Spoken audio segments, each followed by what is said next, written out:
안녕하세요. 야단 만개입니다. 바람 살랑이는 이 좋은 날, 잠시 마음 쉬어가실 수 있도록 조용한 이야기 한 자락 들려드릴게요. 편안히 앉으셔서 함께 해주세요. 옛날 전라도 담양 땅에는 세화라는 소녀가 살았습니다.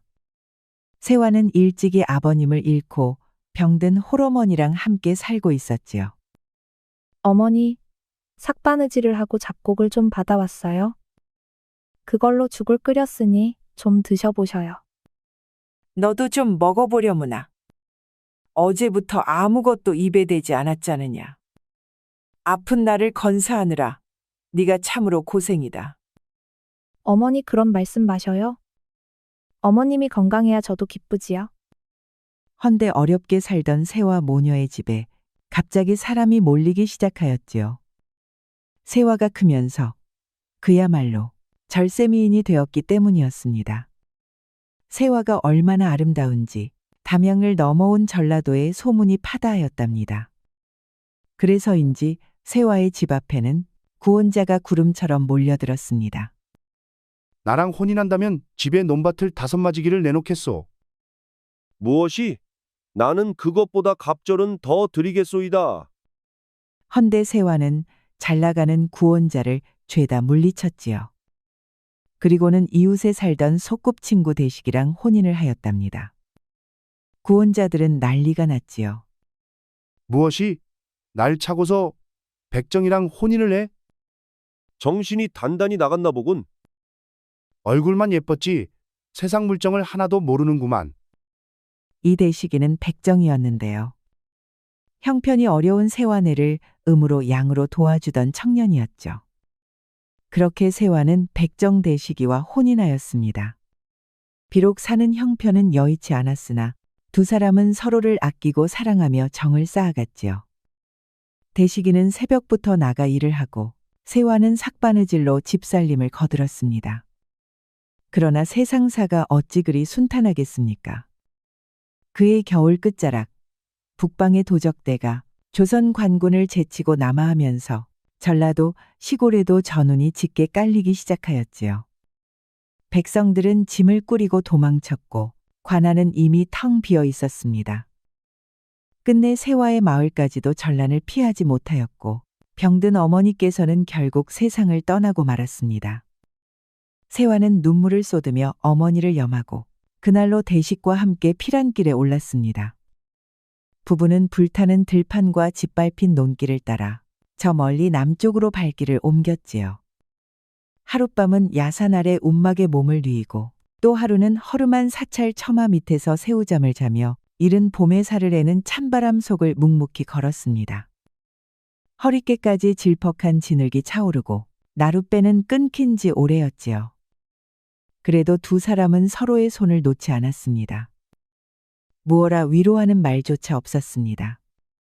그래도 말보다 깊은 정이 있었기에 버틸 수 있었지요. 그러던 어느 날이었습니다. 좁은 개울가를 돌아가던 길목을 지날 때였지요. 멀리서 말발굽 소리가 나더니 군복을 입은 군관 하나가 말을 타고 유유히 그들 앞으로 지나갔습니다. 이목구비가 반듯하고 허리에 찬 장검이 반짝였으며 얼굴에는 여유로운 미소가 떠 있었습니다. 세화는 슬며시 걸음을 멈추고 그 말을 바라보았습니다. 수척해진 얼굴로 서 있는 아내를 본 대식이는 조용히 눈을 내리깔고 그러다 이내 입을 열었습니다. 저기 군관나리. 혹시 잠시만이라도 말을 태워주실 수 없겠습니까? 군관은 말고삐를 끌어세우더니 고개를 비스듬히 기울여 두 사람을 쳐다보았습니다. 눈빛에는 조롱이 섞였고 입꼬리에는 비웃음이 어렸지요. 허참, 전란이라더니 세상 꼴이 말이 아니구먼. 어디서 백정놈이 감히 관군 앞에서 말을 빌리자 해. 이복에 자네 주제에 은혜를 입겠다는 말이 나오나? 돈이 있나? 아니면 관직이라도 있나? 대식이는 땅바닥에 이마가 닿을 듯 허리 굽혀 말했습니다. 날이 제 처가 며칠을 굶고 걸어와 발에 온통 피가 맺혔습니다. 저는 상관없습니다요. 제발 아내만이라도 잠시 태워주십시오. 그 순간 세화에게 시선이 옮겨졌습니다. 머리를 질끈 동인 흰 수건 아래로 흘러내린 머리칼, 바랜 저고리 사이로 언뜻 드러나는 고운 얼굴. 군관은 눈이 번쩍 뜨이는 듯 하더니 갑자기 헛기침을 하며 목소리를 바꾸었습니다. 여인이 함께 있었구려. 본디군율상 군마를 피란민에게 내줄 수는 없소. 그런 일은 엄히 그만 바이지만 나도 사내 대장부라오. 저리 수척한 부인을 외면할 수야 있겠소? 하늘이 허락하셨다 생각하고 기꺼이 태워주겠소. 그러고는 느닷없이 세화를 번쩍 안아 제 말 안장 위에 태워버렸습니다. 세화는 당황하여 군관을 보지도 못하고 얼굴을 가린 채 조용히 고개를 숙였습니다. 서방님, 저는 괜찮습니다. 그냥 서방님 손잡고 함께 걷고 싶어요. 그러자 대식이는 담담히 웃으며 말했습니다. 부인, 내 부인의 발에서 피가 난 것을 까맣게 모르고 있을 줄 아셨습니까? 걸음걸이, 숨소리만으로도 내겐 다 들립니다. 그토록 참으며 걷는 걸 보면 보는 내 마음이 더 아픕니다. 나리께서 기꺼이 태워주시겠다 하시니 사양 말고 편히 가시지요. 사실 집신 바닥에는 핏물이 배어들어 있었습니다. 남편의 마음씨에 세화는 눈시울을 적셨습니다. 그리하여 발끝을 모은 채 말 위에 올랐습니다. 군관은 다시 헛기침을 한 번 하더니 너스레를 떨었습니다. 그런데 말이오. 이 말이 좀 까다로워서 낯선 이를 태우면 성질을 내거든. 혹시 손님께서 다치실까 염려되어 그런다오. 이 줄을 허리에 좀 묶겠소. 뭐 괜찮지요? 말을 마치기도 전에 군관은 안장 옆에서 밧줄을 끌어내더니 순식간에 세화의 허리를 꽁꽁 묶어버렸습니다. 오건이 그럼 이제 출발해 볼까나? 그 말이 채 끝나기도 전에 군관은 채찍을 휘익 내질렀습니다. 말은 놀라 날뛰며 산길을 따라 내달렸지요. 그 등에 묶인 세화는 중심을 잃은 채 앞뒤로 뒤흔들리며 비명을 질렀습니다. 서방님 살려주셔요. 그제야 뒤이어 달려오던 대식이가 사태를 알아차리고 소리쳤습니다. 이 무슨 짓이오? 나리, 멈추시오. 내 아내를 돌려주시오. 그러나 말은 이미 흙먼지를 일으키며 달아났지요. 대식이는 이를 악물고 뛰었습니다. 허나 두 발로 군마를 따라잡을 수 있었겠습니까? 대식이는 그렇게 세화를 놓치고 말았지요. 군관은 세화를 태운 채 내달렸습니다. 그리하여 외부인이 드나들기 어려운 깊은 산, 그 속에 자리 잡은 군영으로 돌아갔습니다. 피란민을 외면하던 군영이라 그 안은 쥐 죽은 듯 고요했지요. 간간히 병사들이 창칼에 기대어 졸고 있었습니다. 군관은 세화를 말에서 내려 억지로 끌고 들어가 자신이 쓰는 막사의 안쪽으로 밀어 넣었습니다. 장막 안은 어두컴컴했지요. 병풍 뒤편엔 검과 술병이 흐트러져 있었답니다. 세화는 기진맥진한 몸을 간신히 일으키며 군관을 원망스레 노려보았습니다. 그러나 군관은 비웃음을 머금은 채 말했습니다. 좀 들어보시게, 부인. 그는 허리춤에서 칼을 꺼내 바닥에 툭 내려놓고는 욕망으로 뿌연 눈빛으로 세화를 마주하였습니다. 팔도가 난리가 나서 안전한 곳이 없소이다. 허나 그대가 내 아내가 되겠다고 하면 이 난리통에도 무슨 일이 있어도 지켜주겠소. 막사 안에선 그 누구도 부인을 건드릴 수 없고 매일같이 따뜻한 밥이 앞에 놓일 것이외다. 그는 잠시 말을 끊고 칼자루에 손을 얹었지요. 그러더니 무섭게 목소리를 낮추었습니다. 허나 싫다면 지금 이 자리에서 부인을 베겠소. 병사들 눈은 피할 자신이 있소이다. 나야 군문에서 힘께나 쓰는 사람이니 그쯤이야. 그러면서 칼을 휘둘러 세화를 묶었던 밧줄을 풀어주었지요. 세화는 두 손을 꽉 움켜쥐며 입술을 깨물었습니다. 막사하는 침묵으로 내려앉았고 그 밤바람만이 천막을 슬쩍 흔들고 있었습니다. 그의 말에 세화는 한동안 침묵을 지켰습니다. 그러다 고개를 천천히 떨구며 입을 열었지요. 나리 말씀 일리가 없진 않사옵니다. 이 난리통에 어디 여인이 홀로 살아갈 방도가 있겠사옵니까? 나리께서 제게 은혜를 베푸셨으니 이 몸을 드리는 것이 도리인 줄 아옵니다. 세화의 눈에는 어디 알 수 없는 물결이 일렁이고 있었지요. 군관은 미소를 지으며 다가왔습니다. 아주 입에 귀에 걸렸지요. 시원시원해서 좋구려. 오늘 밤 부디 부부의 인연을 맺어봅시다. 두 팔을 벌려 끌어안으려 하는데 세화가 한 걸음 물러서며 말했습니다. 피난을 하느라 제대로 씻지 못했습니다. 합방을 하기 전에 목욕을 하고 싶습니다. 군관은 기분 좋게 웃으며 고개를 끄덕였습니다. 좋소. 더운 물을 준비해두겠소. 군관은 직접 양동이에 물을 끓여서 뒤뚱뒤뚱 세화 앞에 가져다 주었습니다. 세화는 수줍은 듯 웃으며 군막을 나섰습니다. 곧 더운 물을 들고 말 곁으로 다가갔습니다. 미안하구나 마라. 너무 놀라지 말거라. 그러더니 들고 있던 더운 물을 말등 위에 그대로 끼얹어 버렸지요. 뜨거운 물에 놀란 말은 날뛰기 시작했습니다. 말은 그대로 고삐를 끊고 군형을 뚫고 저 멀리 내달렸지요. 군형은 순식간에 아수라장이 되었습니다. 마라 멈추거라. 이놈아 어서 멈춰라. 군관 또한 욕지거리를 내뱉으며 불이 나게 밖으로 뛰쳐나갔습니다. 그렇게 한참이나 말과 숨바꼭질을 했지요. 어이구 간신히 붙잡았소이다. 부인 이제 들어가겠소. 그가 헐떡이며 막사로 돌아왔을 때 막사 안엔 아무도 없었습니다. 그렇습니다. 세화는 일부러 말에 고삐를 풀고 소동을 일으켜 그 틈을 타 군막을 빠져나간 것이었습니다. 이럴 수가. 돌아오란 말이다. 그제야 상황을 파악한 군관은 밖으로 뛰쳐나갔습니다. 그때 세화는 이미 밤길을 따라 달리고 있었지요. 세화는 대식이 있는 곳을 향해 온 힘을 다해 달리고 또 달려갔습니다. 어두운 밤, 도망쳐 나온 세화는 보이지도 않는 산길을 내달렸습니다. 하지만 아직 안심할 수는 없었으니 그녀는 젖먹던 힘까지 끌어모아 한참을 걸어갔지요. 어느새 달이 구름 뒤로 숨었습니다. 사방이 칠흑같이 어두워졌습니다. 산길은 깊고 고요하였지요. 그때 저 멀리 산기슭 아래에서 희미한 불빛이 새어나오는 판잣집을 발견하였지요. 기어가듯 다가가 문을 두드리자 수염이 덥수룩한 나무꾼 하나가 모습을 드러냈습니다. 어이쿠야, 이 밤중에 누구시오? 이런 어여쁜 색시가 어쩌다 일이 되었소? 나무꾼은 놀란 얼굴로 세화를 바라보다가 이내 말없이 그녀를 부축하여 안으로 들였습니다.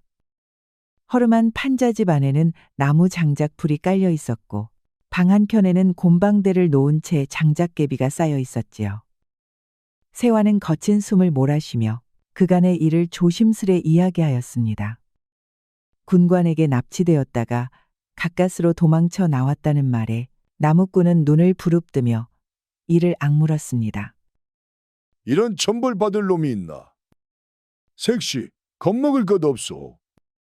이 산중에선 나도 나름 한가락하는 사람이요. 당장은 걱정 말고 몸부터 추스리시오. 그러고는 곧 부엌으로 가더니 솥에 뭔가를 넣고 끓이기 시작했습니다. 한참 뒤 그는 손수 깨죽 한 그릇을 떠서 허기진 세화에게 내주었습니다. 진천 외숙부 댁으로 가는 길이라 했지. 여기가 안성이고 여기서 진천까지는 이틀 길이요. 조금만 더 가면 될 테니 오늘 밤은 쉬었다 가시오. 색시 서방도 어쩌면 벌써 도착해서 거기서 기다리고 있겠거니 하고 있을지 모른다오. 세화는 양손으로 그릇을 받았습니다. 뜨끈하고 고소한 죽 냄새가 코끝을 간지리자 꾹꾹 눌러왔던 눈물이 왈칵 쏟아졌지요. 고맙습니다.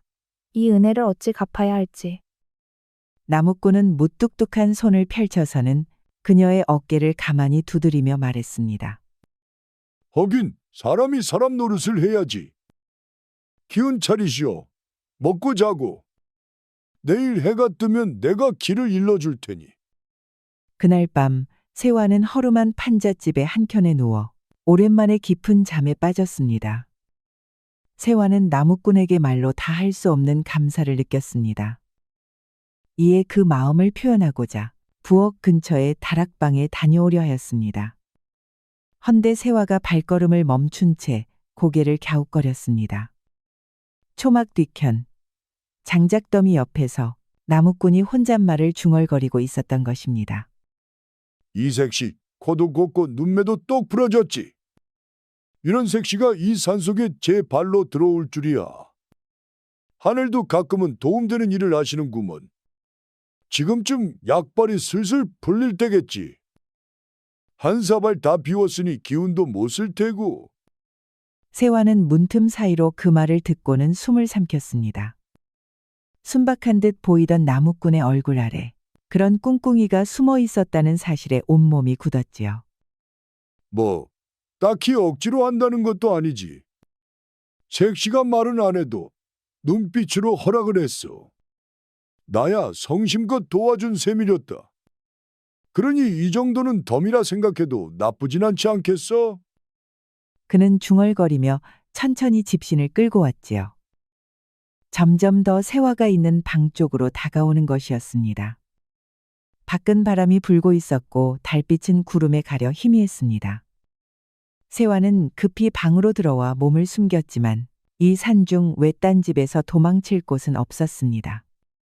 그녀는 방문 앞에 앉아 떨리는 가슴을 진정시켰지요. 그리하여 마지막 남은 기운을 모았습니다. 마침내 삐걱하는 소리와 함께 문이 열렸고 덥수룩한 수염의 나무꾼이 모습을 드러냈습니다. 색시, 혹시 자고 있었나? 날이 잠시 드릴 말씀이 있사옵니다.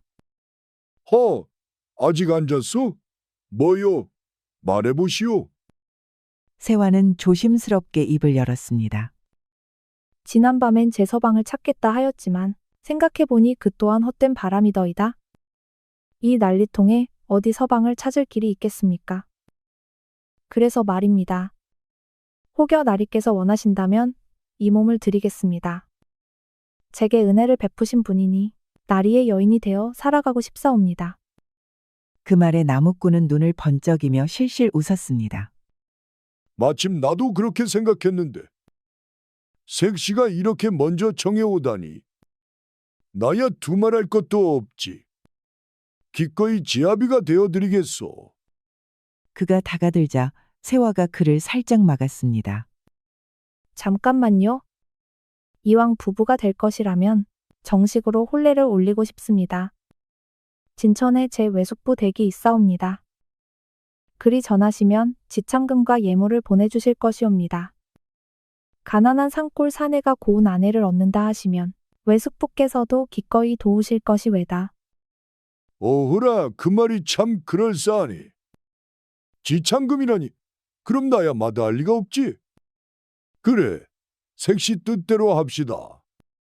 예, 나리의 너그러우심에 감사드립니다. 혹 종이와 붓이 있사온지요? 제가 서신을 쓰겠습니다. 그럼 나리께서 직접 전해주실 수 있으시겠습니까? 나무꾼은 흡족한 얼굴로 문방사우를 꺼내주었습니다. 있지, 다 있지. 어서 쓰시오. 세화는 단정에 앉아서는 한자 또박또박 서신을 써내려갔습니다. 그리고 봉투에 봉한 뒤 조심스럽게 건넸습니다. 부디 이 서신을 외숙부 댁에 전해주시옵소서. 그러면 틀림없이 기쁜 소식이 돌아올 것입니다. 나무꾼은 서신을 품에 넣고는 흐뭇하게 웃었습니다. 좋아, 지금 당장 다녀오리다. 한시라도 빨리 혼례 올리고 싶으니 말이오. 그는 말끝을 맺자마자 방문을 열고 나가려 하다가 문을 다시 닫으며 철새를 걸었습니다. 혹시라도 색시가 다칠까 이러는 것이오. 그러니 너무 섭섭해 마시오. 나야 곧 돌아올 것이오. 이 안에는 양식도 있고 땔감도 있어. 그러니 나가지 말고 따뜻하게 쉬고 계시오. 덜컥하며 문이 잠겼습니다. 그러더니 나무꾼의 발소리가 점점 멀어져 갔습니다. 혼자 남겨진 세화는 문 앞에 앉아 조용히 숨을 깊이 들이쉬었습니다. 나무꾼은 산길을 따라 이틀 만에 돌아왔습니다. 입가엔 실실 웃음이 떠있, 손에는 소박한 주전자가 들려 있었지요. 색시, 나왔소. 서신은 분명히 전해주었다오. 분명 곧 좋은 소식이 올 거요. 그는 세화를 바라보며 이불을 헤치려 다가들었습니다. 이젠 슬슬 첫날 밤을 맞이할 때가 된 거 아니오. 그러자 세화는 그를 말리는 듯이 손을 내저었지요. 나리, 제가 어찌 나리의 정성을 모를 리 있겠습니까? 그러나 지창금이 도착하는 것이 먼저 이옵니다. 저는 혼례부터 치르고 첫날 밤을 보내고 싶사옵니다. 그 말에 나무꾼은 못내 아쉬운 듯 고개를 끄덕였습니다. 그 말도 일리 있지. 그러하다면 따르리다. 기다리겠소. 그렇게 사흘이 더 흘렀습니다. 그러자 나무꾼은 점점 더 몸이 달았지요. 나무꾼은 마침내 참고 있던 것을 터뜨리듯 문을 벌컥 열고 방 안으로 들이닥쳤습니다. 이놈의 세상에 언제까지 기다리고만 있겠소. 지창금이고 뭐고 지금부터 일을 치러야겠소. 흥분한 나무꾼이 세화에게 달려들려고 할 때였지요.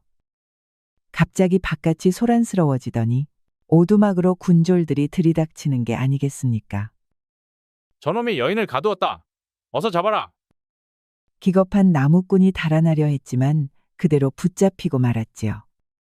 그렇게 해서 세화는 마침내 구출되었습니다. 이는 다름 아닌 그녀가 직접 적은 서신 덕분이었지요. 외숙부님, 세화입니다. 지금 이산중 나무꾼의 집에 갇혀 있습니다. 제발 절 구해 주십시오. 그를 모르는 나무꾼은 그 속내도 모른 채 그 서신을 정성껏 외숙부에게 갖다 바쳤던 것입니다.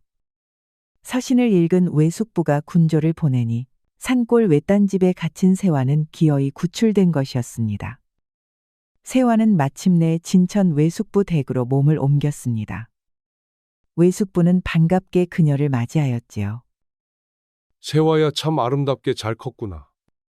외숙부님 정말 감사합니다. 네가 살아 돌아온 것만으로도 다행이구나.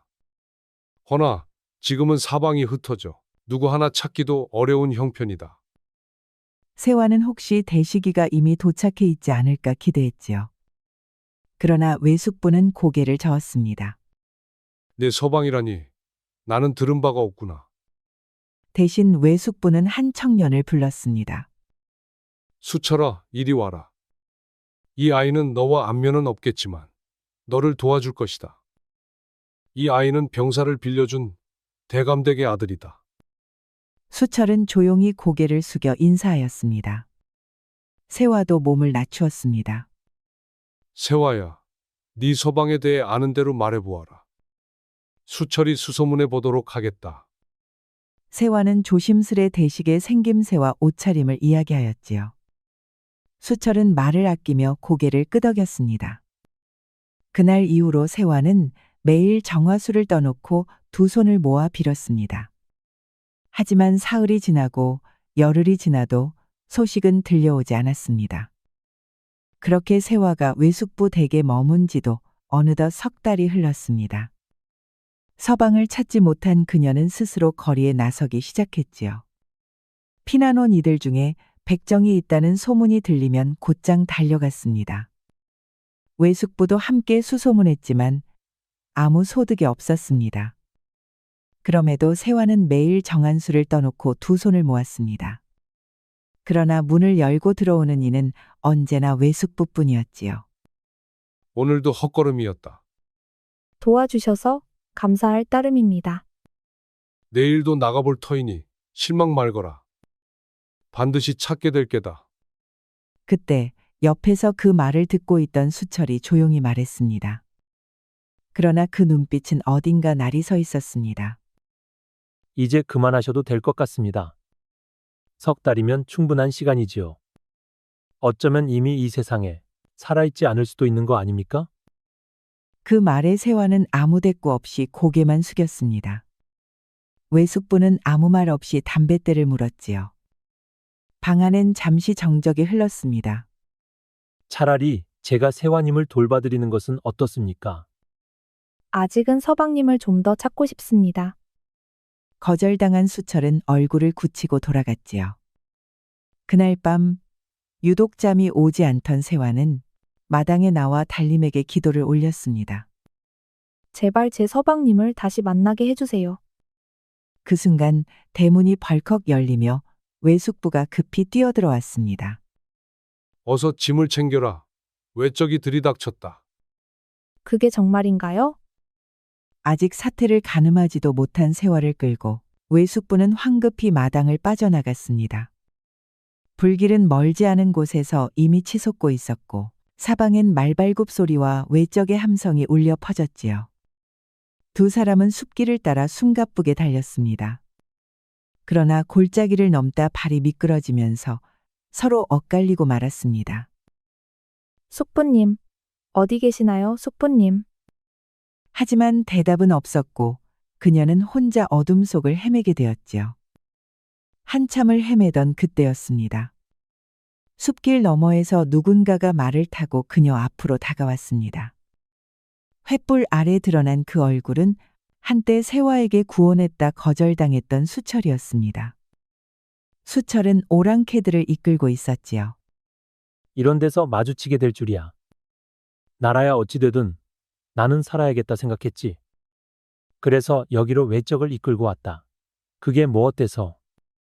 세화는 숨을 삼키며 뒤로 물러섰습니다. 수철은 말을 내려 손에 장검을 쥔 채 다가왔습니다. 세화야, 나와 혼례를 올리면 살려주겠다. 이 난리통에도 내가 널 살릴 수 있는 유일한 사내다. 죽을지언정 나리의 여인이 될 수는 없습니다. 그 말에 수철의 입술이 실룩였고 눈빛엔 분노가 번졌습니다. 잡아라. 인연을 붙들어라. 오랑캐들이 세화를 향해 달려들려는 순간이었지요. 수버기에서 단단한 목소리가 울렸습니다. 더러운 오랑캐 놈들아, 썩 꺼지지 못하겠느냐? 갑옷을 입고 큰 칼을 든 장수가 나타났지요. 수철은 얼굴을 일그러뜨리며 고함쳤습니다. 뭐야? 이놈은 당장 베어라. 죽여. 수철의 병사들이 일제히 사내를 향해 달려들었습니다. 칼과 창이 번쩍이며 사내를 에워쌌지요. 허나 사내는 눈 깜짝할 새에 병사를 베어 넘겼습니다. 오랑캐가 사방에서 덤벼들었지만 그 누구도 사내를 당해내지는 못하였지요. 뭐야 이놈은? 무슨 괴물이란 말이냐?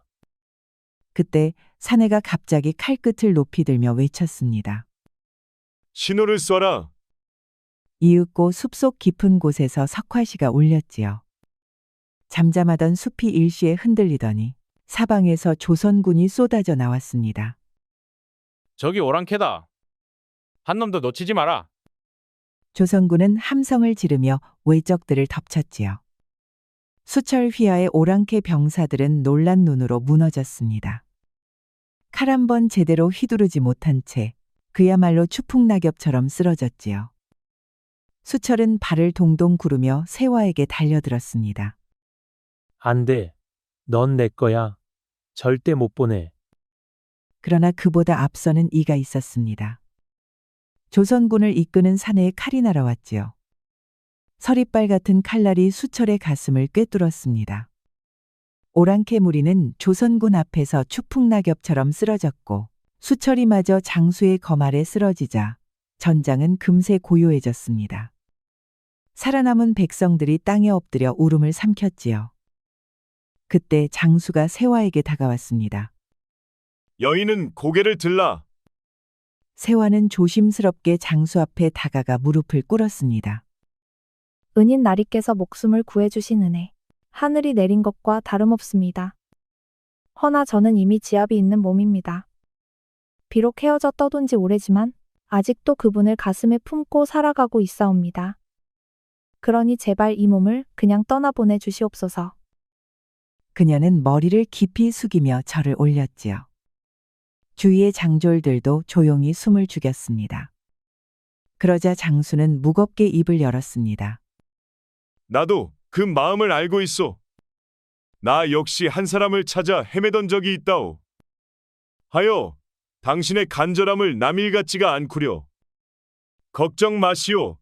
누구도 당신을 해치지 않을 것이오. 그는 병졸에게 받은 작은 보자기를 세화 앞에 내려놓았습니다. 이건 군에서 내어준 물자요. 당신이 머물 곳을 찾을 때까지 큰 도움이 될 것이니 지니고 가시오. 그리고 더는 세상 풍파에 휘말리지 말고 남편을 찾아 조용히 살아가시오. 세화는 떨리는 손으로 보자기를 품에 안았습니다. 은희님, 이 은혜 평생 잊지 않겠습니다. 그녀는 이마를 땅에 붙이며 조용히 절을 올렸습니다. 그 순간이었지요. 구름 사이로 달빛이 흘러내렸습니다. 그러더니 마침내 장수의 얼굴이 밝혀졌답니다. 헌데 이게 무슨 일이란 말입니까? 세상에 어찌 이런 일이 있을까요? 아니, 서방님? 뭐요? 설마 부인이요? 두 사람은 그 자리에서 서로를 끌어안았습니다. 서방님 너무나 보고 싶었습니다. 정말 서방님이 맞으시온지요. 나도 보고 싶었소. 얼마나 그리웠는지 모를 것이오. 두 사람은 오직 눈물로 서로를 확인했습니다. 손에 난 굳은 살과 얼굴 위에 남은 상처 자국이 그간 어떤 세월을 보냈는지 말해주고 있었지요. 잠시 후 대식이는 세화의 손을 잡고 조용히 말했습니다. 부인을 찾겠노라 결심하고 병영에 몸을 담았소. 짐승처럼 살아가며 피를 뒤집어 쓴 끝에 수많은 군공을 세워 지금의 자리에 올랐소이다. 그리하여 찾고 또 찾다가 오늘에야 이렇게 부인을 만났소. 세화는 그 말을 듣고 울음을 삼키며 거칠어진 남편의 뺨을 어루만졌습니다. 그 얼굴에는 말 못할 고생과 세월이 더 씹혀져 있었습니다. 두 사람은 말없이 서로의 손을 꼭 쥐었습니다. 부인, 이제는 다시는 떨어지지 맙시다. 당신이 없는 세월이 얼마나 긴지. 나는 다시는 그런 날을 견딜 자신이 없소. 예, 서방님. 이 손을 놓았다가 다시 잡기까지. 저는 하루하루가 천년 같았사옵니다. 이제 어디를 가든 꼭 함께 가요. 두 사람은 그 자리에서 서로의 손을 맞잡고 하염없이 흘러내리는 뜨거운 눈물로 맹세하였습니다. 다시는 어떤 일이 있어도 절대로 서로를 놓지 않겠노라고 말이지요. 그 뒤로 대식이는 장수의 자리에 올라 오랑캐들과 맞서 싸워 승전을 거듭하였습니다. 결국 오랑캐 무리를 조선 땅에서 모조리 몰아냈지요. 전란이 평정되자 조정에서는 대식이를 대장군으로 삼았습니다. 대식이는 세화의 손을 잡고 한양으로 올라왔답니다. 그곳에 조용한 기와집을 장만하였죠. 세화는 뜰에는 매화와 국화를 심었습니다. 두 사람은 매일 새벽이면 차를 다리고 저녁이면 마당에 앉아 서로의 안부를 살폈습니다. 다리 참 곱구려. 네, 서방님. 허나 우리 색시 얼굴이 더 곱소이다. 어머 다리 질투하겠어요, 서방님. 두 사람은 고단한 세월 끝에 마침내 한 지붕 아래서 100년을 해로하였다고 합니다. 옛사람 말에 이르기를 성이 정심이라 하였습니다. 성실한 뜻과 바른 마음이야말로 모든 이치의 바탕이 된다는 말이지요. 세화는 지아비를 되찾겠다는 뜻 하나로 숱한 고난을 이겨냈습니다. 험한 세월, 외로움과 배신 앞에서도 끝끝내 마음을 흐트러뜨리지 않았고 결국 그 맑고 한결같은 마음이 스스로 길을 틔워주어 사랑을 되찾게 되었지요. 살다 보면 뜻하지 않은 풍랑을 만나기 마련입니다.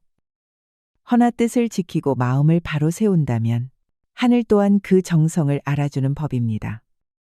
끝내 사람을 살리고 인연을 이끄는 힘은 한결같은 마음과 바른 뜻이니 우리도 잊지 말아야 하겠습니다. 우리 영상을 시청하신 모든 분들께 행복이 가득하길 기원하겠습니다. 구독과 좋아요, 알림 설정 부탁드려요. 이후에도 재미난 이야기가 많이 준비되어 있으니 다른 영상도 꼭 보러 와주세요.